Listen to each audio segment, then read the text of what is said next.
Ça se passe encore dans la communauté congolaise. C'est juste incroyable. C'est atroce. C'est une vidéo qu'on ne peut même pas regarder. C'est une vidéo dans laquelle on est en train de lapider quelqu'un. Lapider un croyant. Lapider un frère en Christ. Lapider l'enfant d'autrui. Un innocent. Non. Non, moi je me demande parfois pourquoi il n'y a pas la peine de mort en Afrique. Pourquoi il n'y a pas la peine de mort au Congo? Mais l'Africain, c'est ôte la vie pour un oui ou pour un non. On se demande bien les capacités des tueries que les Africains ont. On m'a envoyé une vidéo qui m'a traumatisée. C'est la vidéo d'un jeune garçon qui s'appelle Caleb. Caleb est un garçon du bas Congo. Vous savez que le Congo démocratique et l'Angola font frontière. Donc, il y a beaucoup de personnes qui sont au Congo démocratique, qui ont de la famille en Angola. Nous sommes mélangés. Comme je vous dis toujours, c'est les colons qui nous ont séparés. Nous étions un même peuple. Donc, il y a une partie de l'Angola où tu retrouves des Congolais. Donc, lui, il est du bas Congo, mais côté Angola.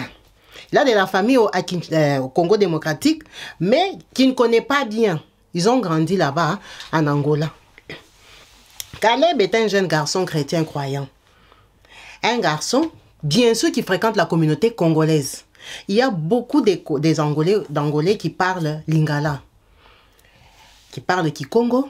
En tout cas, ils sont bien mélangés. C'est quelqu'un qui fréquente ces milieux-là, mais surtout le milieu chrétien.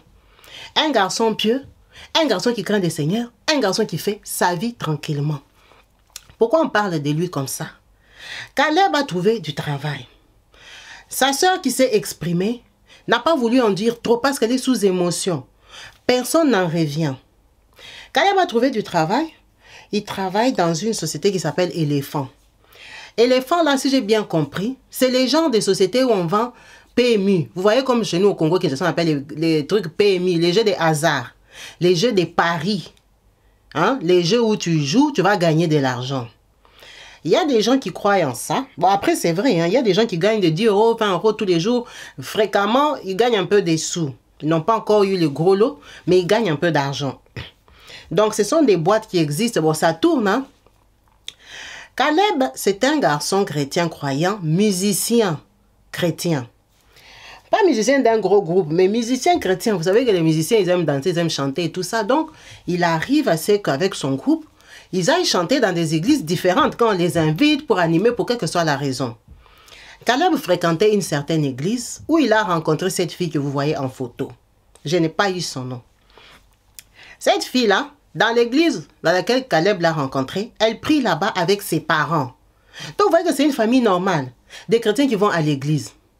Donc Caleb fait connaissance avec papa, maman et les enfants. Frère Caleb est musicien. Mais à la cité, les gens font des différentes activités. La fille a rencontré Caleb sur son lieu de travail. Elle a compris que frère Caleb, il travaille ici à Éléphant. Donc, il y a possibilité de commencer à venir jouer ici. La fille, d'habitude, elle part, elle achète ses histoires là-bas. Chez Caleb, elle joue. Mais il y a des moments, elle prend des crédits. Alors, pour cette fois-là, elle est partie jouer ou emprunter des crédits ou faire quoi que ce soit qu'elle part faire dans la boutique de Caleb là. Comme d'habitude, elle est partie faire sans argent. Maintenant, ce qui m'a encore choqué, c'est que le montant pour lequel Caleb l'a cherché n'a pas été divulgué. N'a pas été dit parce que elle est là en prison. Caleb est mort. Donc, vous voyez ces jeux de grattage là. Je ne sais pas si les gens jouent pour 1000 euros. Hein, mais je pense que les gens jouent pour l'équivalent de 5 euros, 10 euros, 20 euros, 30 euros. Tu ne peux pas parier trop d'argent parce que c'est un jeu de hasard. Donc, la fille est partie jouer à crédit. Elle n'avait pas l'argent. Mais comme Caleb la connaissait, une sœur en Christ, il a accepté. Il a accepté, il lui a donné le truc de grattage. Elle a joué. Elle a dit, je viendrai te payer les soirs. Les soirs, la fille n'est pas venue. Caleb, ce n'est pas sa société. Ce n'est pas lui le chef d'agence. Il doit faire le compte rendu aussi à son supérieur. Comme ça s'est fait, on fait les rondes dans toutes ces sociétés. On vend les cartes des téléphones. Voilà. Il y a des vendeurs. Il y a aussi des superviseurs qui viennent passer. Recette de la journée, c'est quoi? C'est comment on fait le compte pour le patron. Donc, Caleb a couvert pour elle. En sachant que ce n'est pas la seule qui est venue faire crédit. Caleb, il est connu. Beaucoup de gens passent là-bas. Donc, il y a des jours où tu peux te retrouver, tu as couvert pour 50 euros, 30 euros et tout ça. C'est ton travail, toi aussi, tu gagnes, tu protèges. Les garçons l'appellent. Tu n'es pas passé au demain. Demain, après demain, après demain. La fille commence à tirer ça en longueur, ça devient la dette. Caleb dit, mais c'est pas possible. Cette fille vient, elle prend comme ça, elle me laisse moi dans des problèmes. Comme je sais que elle et ses parents, chaque matin, ils vont à l'église prier. Ça veut dire que la fille et ses parents sont des bons croyants, sont des bons pratiquants. L'église à laquelle Caleb les avait rencontrés, cette église-là fait un culte matinal pour commencer la journée en chaleur, la chaleur spirituelle. On ouvre à 6 heures, vous venez, on prie 1 heure, 1h30, on se sépare, chacun va à ses occupations. Donc Caleb sait que ses parents et elle sont actifs. Ils partent à 6 heures et prient jusqu'à 7 heures. Il a dit, je vais aller la caler là-bas, à la sortie de l'église. Comme ça finit vers 7h30, comme ça je vais l'appeler, elle me donne mon argent. Comme elle fait qu'elle me mentir. Caleb arrive là-bas à 7 heures. Effectivement, la fille était là-bas. Caleb fait signe à la fille comprend que c'est frère Caleb qui la cherche pour la dette.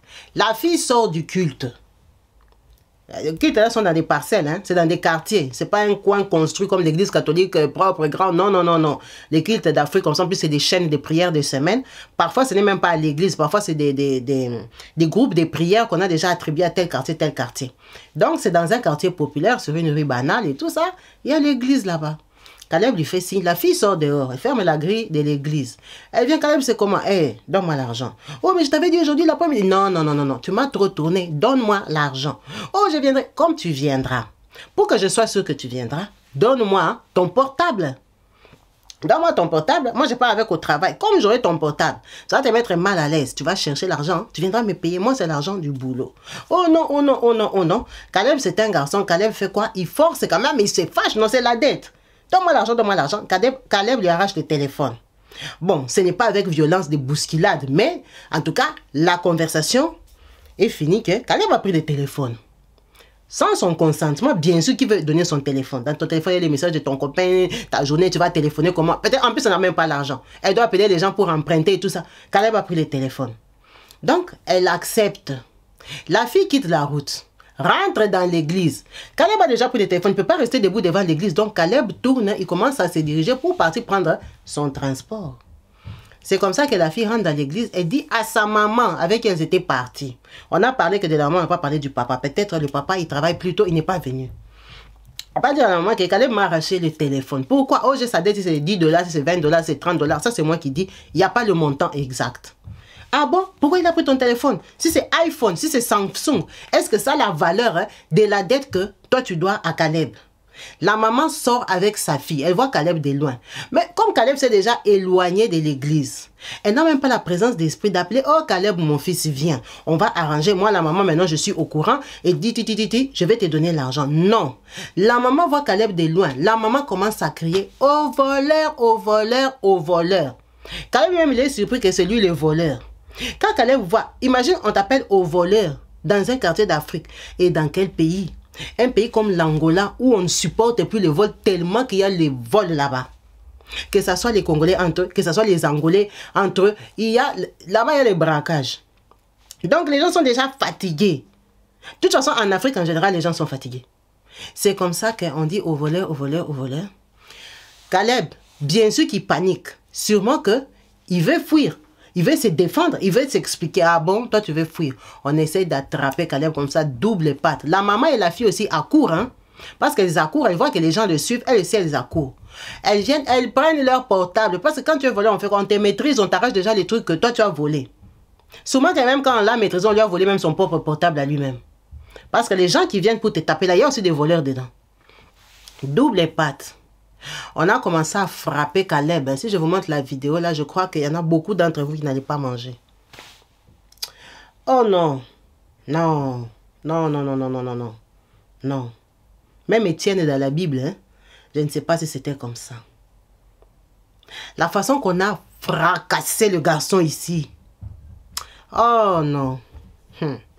Tu te demandes si ces gens-là, ils sont seulement au coin des rues, ils attendent qu'on appelle aux voleurs, ou ils se sont réveillés chez eux le matin, ils ont eu le projet de fracasser quelqu'un, ou c'est quoi?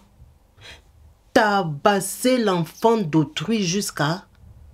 Il y a une maman qui est sortie de l'église, tellement que ça fait le bruit, on tape quelqu'un dans la rue, ça déconcentre la prière. La maman là aussi, elle vient, c'est quand elle se rend compte que maintenant, ça c'est Caleb, il travaille hein, avec mes enfants. La maman se rend compte, les autres personnes qui viennent, mais non, c'est un frère en Christ. Pourquoi vous les tapez? Maintenant, eux, ils ont pris leur portable, ils sont partis, ils l'ont abandonné aux gens qui le frappaient. On ne sait pas si c'est la culpabilité, si c'est la sorcellerie pour des gens qui venaient du culte, si c'est quoi ce comportement. Ils ont pris les portables, elles sont parties, elles l'ont laissé livrer aux gens du quartier. Et comme vous savez, en Afrique aujourd'hui, c'est quoi la mode? Nous tous, on a les Android, qui va rester derrière? Tout le monde a le téléphone avec la caméra. Ça, c'est un événement. Et tout ce qu'on fait en Afrique aujourd'hui, tu achètes les beignets, on te filme. Tu achètes les crédits, on te filme. C'est seulement Caleb qu'on est en train de frapper. Mais les gens étaient en train de filmer. Il y a des gens qui ne défendent pas, qui ne disent « Eh, leur travail, c'est reporter. » Donc, on a filmé la scène. On a filmé, c'est ça la vidéo qui circule là. On est en train de fracasser Caleb. On l'a tabassé jusqu'à ce que les gens, non, on les connaît, laissez. Vous voyez un peu les désordres. On appelle les taxis et tout ça. On prend Caleb, hein, on précipite dans une petite clinique. Quand il arrive là-bas, eux-mêmes, ils voient le saignement, l'état du patient. C'est un dispensaire. Ils disent vraiment qu'ici, là, il n'y a même pas la machine pour la radio. On ne saura même pas il a été touché ou ça ne sert à rien. Vous allez seulement le perdre. Amenez-le dans un grand centre, à l'hôpital. Ici, déjà, il est 7h, 8h. Là. Les médecins ne sont pas encore arrivés. Ils ont dormi chez eux. Amenez-le ailleurs. Ça ne sert à rien. Les temps qu'on prenne, on les transfère. Tout ça, là, c'est au frais d'équipe parce que Caleb est inconscient. C'est au frais des bons samaritains. Des gens qui ont la bonne volonté. Peut-être les gens qui sortaient du culte. On amène Caleb à l'hôpital. C'est comme ça que tout le monde... Mais on a déjà reconnu, non? Les gens de l'église savent que c'est Caleb. On l'amène à l'hôpital. On commence à chercher. Appeler sa famille. Appeler comme ci, appeler comme ça. Directement, ça devient aux frais de la famille. Ce n'est même pas aux frais de la société parce que ça, c'est une agression dans les comptes du boulot. Donc, ce n'est pas le boulot qui va payer ça. Le boulot ne lui avait pas dit que nous, ici, notre société, on a ouvert pour donner les crédits. Donc, c'est à sa propre charge, même s'il était sur le chemin du travail. Donc, le boulot ne prend pas ça en compte. Il n'a pas été agressé parce qu'il venait au boulot. Il a été agressé parce qu'il a mal travaillé. Il a donné une dette. Cette société-là, on ne donne pas les dettes. Il a donné la dette par compassion, par sympathie, par amitié. On amène Caleb, il fait 2 jours à l'hôpital. Dans le coma, il a à peine bougé sa jambe quelques moments. Caleb décède. Caleb décède, c'est un choc. Un choc pourquoi? Parce que c'est un jeune garçon. Même pas 30 ans. Un jeune garçon qui s'est cherché aussi, qui essaie de travailler. Vous pensez qu'un boulot comme Caleb avait là, il gagnait combien? Il allait construire avec une maison. Il l'a acheté avec quoi? Une grosse voiture. C'est un boulot de jeune garçon. Juste pour être propre, manger un peu, payer son petit loyer. Ils chantent comme ça dans les églises gauche-droite. Ils ont parfois des cachets, parfois des bénédictions. Les gens les bénissent un peu. Ils ont 50 €, 10 €, 20 € et tout ça. Ils mettent ensemble pour vivre. Un jeune garçon qui se cherche comme ça, on va le lapider pour un portable. C'est ça qui est scandaleux. Moi, je me demande, hein, la force que les Africains ont là de se lapider mutuellement comme ça. Pourquoi on n'instaure pas la peine de mort? Parce que entre nous, dans les quartiers, on peut se tuer sans pitié. Comment toi tu dors chez vous, tu te réveilles le matin, tu n'es même pas encore lavé. Tu entends crier sur la rue, au voleur, on n'a pas volé chez vous, on n'a pas volé au voisin, on n'a rien volé. Quelqu'un que tu ne connais pas, qui crie au voleur, si elle ment, si elle dit la vérité, toi tu sors seulement toute ta force, ta frustration, de ta pauvreté, de tes stress, hein, de manque d'argent, tu pars finir sur quelqu'un que tu ne sais même pas il a volé quoi. Maintenant, le problème est que le truc que soi-disant il avait volé le portable, hein, on a récupéré. Pourquoi le battre jusqu'à le lapider, le finir?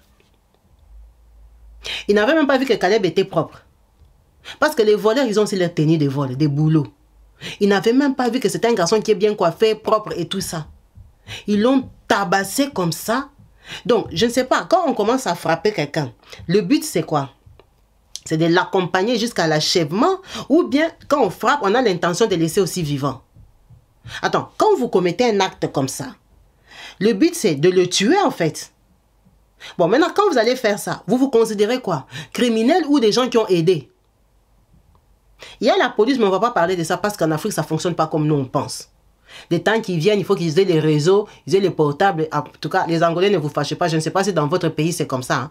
Mais au Congo-Kinshasa, il y a des bureaux de police qui fonctionnent avec des portables. Maintenant, il faut qu'on réponde. Il faut qu'il y ait les réseaux, il faut qu'il y ait les crédits. Et puis, il faut qu'il y ait les policiers. Et il faut déjà qu'ils aient les transports pour arriver là où tu es. Ils peuvent prendre la moto ou comment là. Et puis, l'heure aussi compte. Ça dépend à quelle heure tu appelles. Donc, il y a des policiers, vous pouvez les appeler, ils viennent 1 heure après. 45 minutes après, l'action est déjà passée, finie, enterrée. Ils viennent juste prendre les comptes rendus. Bon, parfois, c'est quand ils entendent que c'est le gros bandits. S'ils ne sont pas bien équipés, ils ne viendront pas. Hein, parce que les bandits de l'Afrique, là, comme ils savent qu'on peut les achever, eux aussi peuvent vous achever. Franchement, quelqu'un comme Caleb, là, un voleur ira voler, il n'a même pas un couteau, même pas un briquet, rien du tout dans sa poche et on va le tabasser comme ça jusqu'à mort. Donc, les gens ne pèsent même pas la personne qu'on tape. C'est vrai qu'il y a des gens aujourd'hui bien habillés qui partent voler, mais c'est dans les magasins. Un voleur va voler un portable sur la route, habillé comme Caleb, normal, comme ça, vraiment. Donc, les gens ne pensent pas, en fait. En fait, au Congo ou en Afrique, je vais dire, ou en Angola, parce que ça s'est passé en Angola. C'est les Angolais qui l'ont tapé.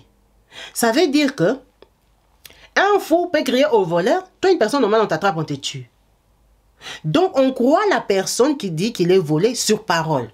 Et on ne croit pas à la personne accusée d'être voleur. Vous pensez que quand tapait Caleb, il disait, oui, j'ai volé. Non, il disait, j'ai pas volé, là, ma dette. Sûrement qu'il s'expliquait. Mais personne ne l'écoutait. On ne peut jamais te battre, tu restes calme. Sûrement qu'il expliquait, non, là, ma dette, tellement. Mais, les gens ne vont pas t'écouter parce qu'ils ont l'adrénaline, ils sont dans l'action. Ils ont envie de te punir. Ils n'ont pas envie de te punir. Ils ont envie de dégager leur rage, leur haine qui est en eux. Ils ont envie de dégager la colère, la frustration, le manque de boulot, d'argent et tout ça, de pauvreté. Ils se déchaînent sur toi. Ils se sont déchaînés sur un serviteur de Dieu, un innocent. Le pauvre gars, dans sa vie, dans ses aventures, il avait eu un enfant. Au moins, il a laissé un enfant. Parce qu'on ne sait pas si la fille là qui a l'enfant, c'est celle de sa copine ou c'est une fille avec qui il a eu l'enfant il y a longtemps. Sa soeur a parlé vaguement et puis elle ne veut pas donner trop de détails parce que les réseaux sociaux, c'est les réseaux sociaux. Les gens habitent dans un pays, vous ne savez pas comment ils habitent. Si ce sont des vrais Aïrois qui mentent, qui sont angolais ou si ce sont des Angolais qui ne veulent pas qu'on sache qu'ils ont des racines congolaises. La fille, elle ne voulait pas trop expliquer leur cas. Ce n'est pas important. C'est vraiment grave. Hein? C'est vraiment grave, ça fait très mal au cœur, ça fait pincement au cœur. On ne va jamais comprendre l'état d'esprit des Africains. On ne va jamais comprendre cette haine-là vient d'où. Il y a une histoire que j'ai racontée sur cette chaîne qui m'avait traumatisé moi-même. C'était un monsieur témoin de Jéhovah, un frère aussi, comme Caleb. Ce frère-là, il était marié, père de 2 enfants. Vous voyez un peu les témoins de Jéhovah. Dans le monde, ils n'ont pas de problème avec les gens. Ils prêchent leurs paroles, ils sont tranquilles dans leur coin. Ils font l'amitié entre eux. Ce frère-là, il a été enseignant à l'école primaire. Et à l'école, là, comme on ne paye pas assez, il faisait les cours supplémentaires. En dehors des cours de l'école, les enfants qui ont des difficultés, il allait leur donner 1 heure de cours, 2 heures de cours chez les parents qui ont des moyens. Donc, une maman d'école dit au frère, « Ah frère, tu as bien fait évoluer mon enfant. J'ai ma copine qui a aussi un enfant à suivre. » Parce que l'enfant que le frère suivait, c'est un enfant qui étudiait dans son école, l'école où il travaillait. C'est un enfant de ton école. Les parents disent, « Frère, est-ce que tu peux venir le suivre à la maison? » Mais l'enfant de la copine, c'est un enfant qui étudiait dans une autre école et dans un autre quartier. C'est le Congo, ça de nous les femmes. Et moi, mon enfant a bien évolué parce que je lui ai pris, comme on les appelle au Congo, un répétiteur, un enseignant à domicile. Elle raconte à sa copine dit, ah, il te prend que 10 euros, 20 euros, pardon. Connecte-moi aussi, qui vient aider mon fils, Alfred. C'est comme ça qu'elle en parle. Le monsieur, ah, pourquoi pas. La maman ici, elle me paye bien. Si c'est elle qui m'a trouvé une cliente, donc on va me payer. Les frères acceptent. On lui donne l'adresse, il parle avec la dame au téléphone. La dame lui donne l'adresse. Le frère, là, il habitait à Mongafula. Où là, tu es à Mongafula, je ne sais pas. En tout cas, là où il habitait, et l'adresse où il devait partir, c'était 2 quartiers différents.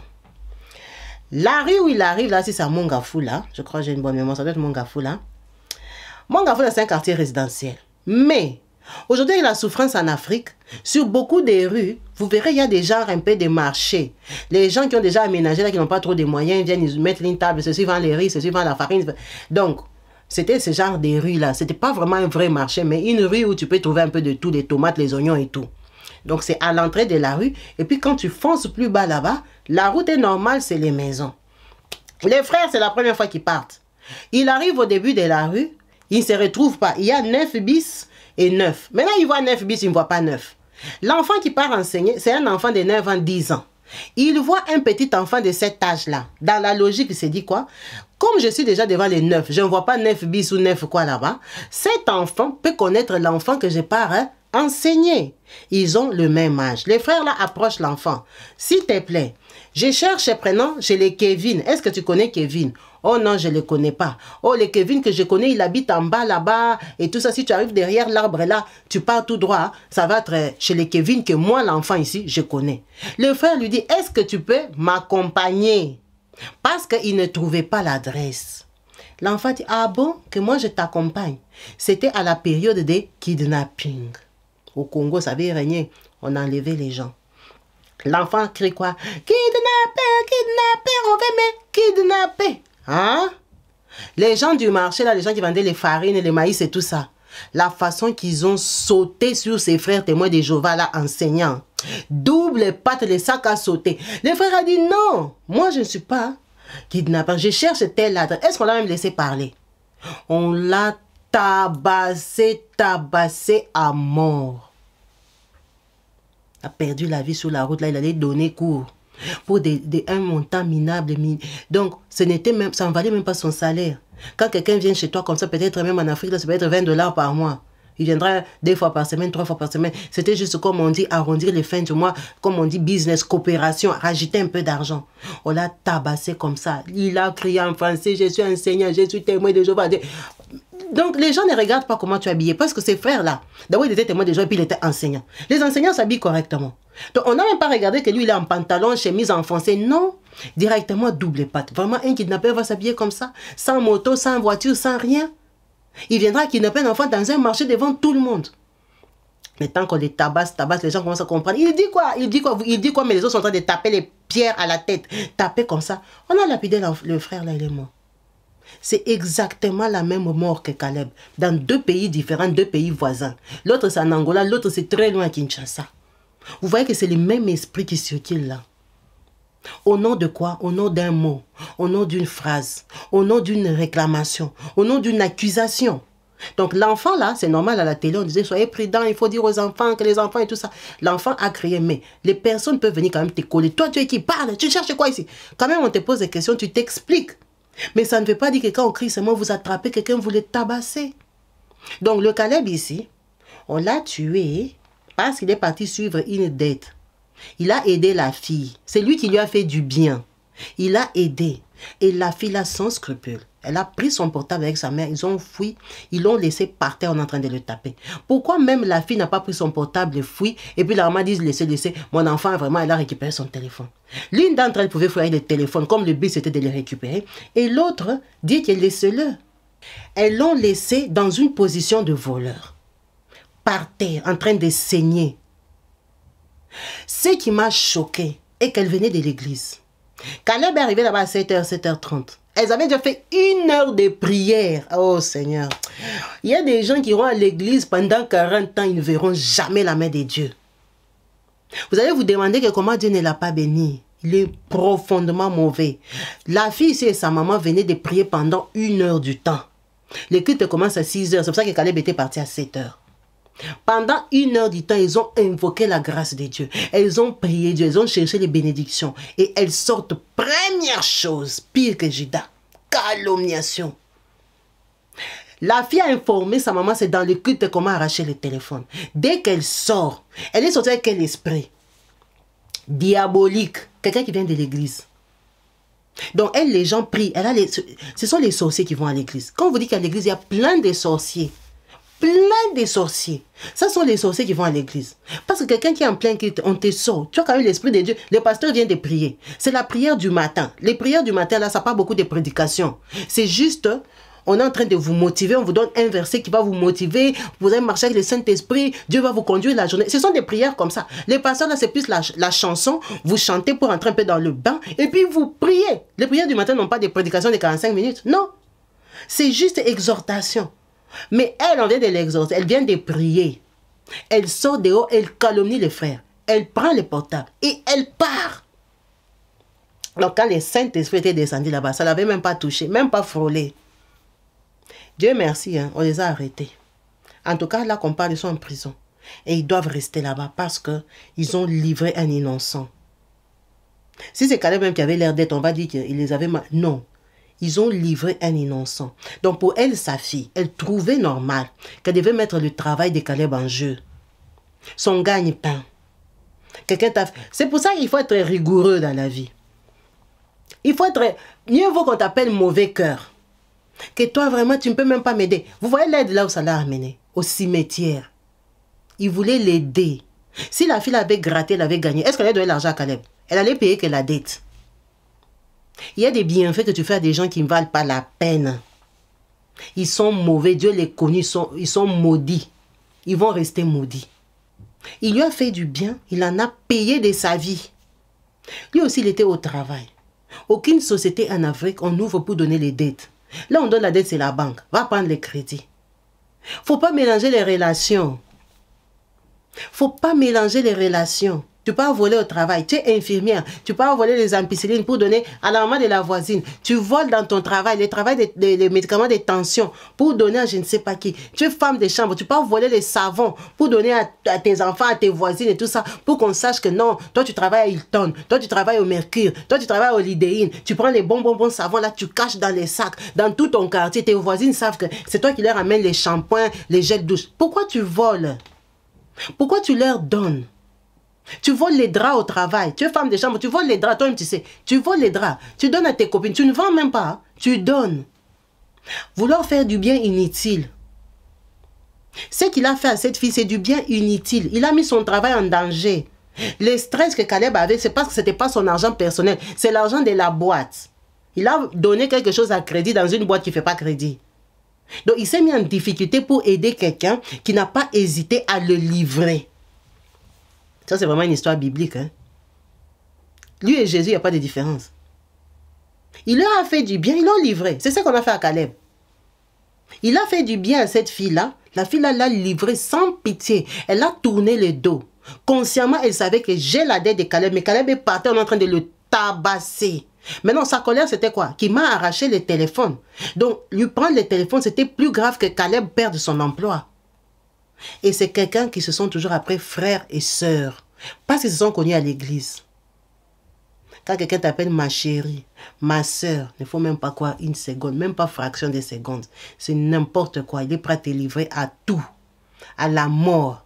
Pour ses intérêts. Intérêt de quoi? De tenir un portable en main une demi-journée ou une journée. Si elle n'avait pas trouvé l'argent. Manquer les portables là en main. Ça valait la vie de Caleb. Ça valait la santé de Caleb.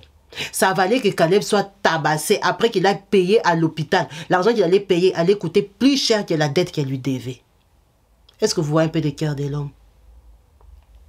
J'espère vraiment pour lui qu'en Angola, il y a la justice. J'espère vraiment qu'il y a la justice. La fille doit s'asseoir en prison avec sa maman complice. Parce que c'est eux deux qui ont appelé au secours, voleur. La maman l'a participé. Ils doivent s'asseoir là-bas. C'est là-bas leur place. On doit les tabasser là-bas. Quand ils vont trouver les prisonniers là-bas. C'est pour ça qu'il y a des gens, vous voyez, oh, non. Leur place est en prison. C'est la mort. C'est une histoire très triste. Une fin vraiment tragique pour un jeune garçon que j'estime, je pense qu'il ne méritait pas ça. C'est sa vie, c'est son destin. Bon, s'il était né pour finir comme ça, vraiment. Heureusement qu'il était frère en Christ. J'espère qu'il était vrai dans sa vocation, qu'il était vraiment un bon croyant. Donc, c'est pas perdu si Dieu le connaît. Et qu'il est mort pour une bonne œuvre. Hein? En tout cas, paix à son âme. Paix vraiment à son âme parce qu'il est mort pour avoir aidé quelqu'un. Il a fait du bien à quelqu'un. Il en a payé de sa vie. C'est vraiment atroce. Merci à vous tous d'avoir suivi cette vidéo jusqu'à la fin. En espérant que vous avez appris quelque chose, que vous allez être prudent.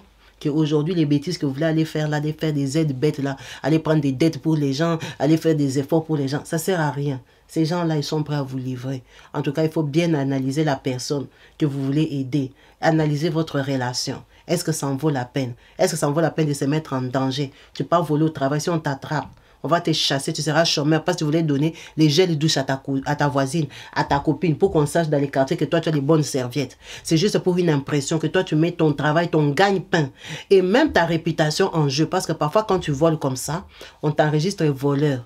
Quand tu pars chercher du travail ailleurs, tu dois enlever dans ton CV que tu avais travaillé chez Maman Kabibi parce que chez Maman Kabibi, tu avais volé. Donc, dans ton CV, tu dois enlever 2 ans de travail chez Kabibi parce que si on appelle Kabibi, Kabibi, tu connais Laurette? Oui, je la connais. Elle a travaillé chez toi. Oui, c'est une voleuse. Donc, tu es obligé de ne pas lui dire que tu as travaillé chez Kabibi. Donc, 2 ans de ta vie, tu dois gommer parce que tu avais volé pour faire plaisir à tes voisins, à tes parents, aider les gens. Ça ne sert à rien. Arrêtez de mettre vos boulots en danger pour des gens imméritants. Merci la team. Restez branchés, connectés sur ma chaîne YouTube Kabibi Loba en espérant vous retrouver tous prochainement. Peace and love chez vous. Bye. Votre nouveau service traiteur d'amuse-bouche en Île-de-France. Que vous organisez un événement en famille, en entreprise ou encore un mariage, Jaylicious est là pour vous servir. Plongez dans un univers de saveurs afro-occidentales, agrémenté par la street food canadienne avec notre mini burger poutine. Un voyage en Afrique avec le Macam Burger, pour finir par le Mwam Burger et sa sauce cacahuète typique. Vous serez transporté dans un voyage unique avec nos saveurs sucrées, du cheesecake au bissap, au tiramisu, au baobab. Nous proposons 4 formules différentes selon vos préférences, de la formule mini avec la box Yummy de 25 pièces à la formule Max Diamond où vous pourrez composer votre box selon vos envies. Jaylicious ne se contente pas d'être un simple service traiteur. Vous savez, nous nous engageons à soutenir les plus démunis. 5% de nos bénéfices seront reversés à l'association PASSEF by Kabibi Chaude et Goma Espérance. Les commandes se font exclusivement sur notre site internet www.jaylicious.fr. En ce moment, vous pouvez participer à notre jeu concours pour tenter de gagner une box Golden. Il vous suffit de liker, commenter notre page Instagram Jaylicious by Nkabi.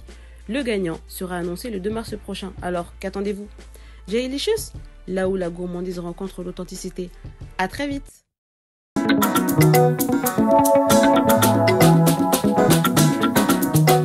Partout dans le monde, sans exception, abonnez-vous sur la chaîne YouTube Kabibi Show TV. L'information en temps réel, temps réel.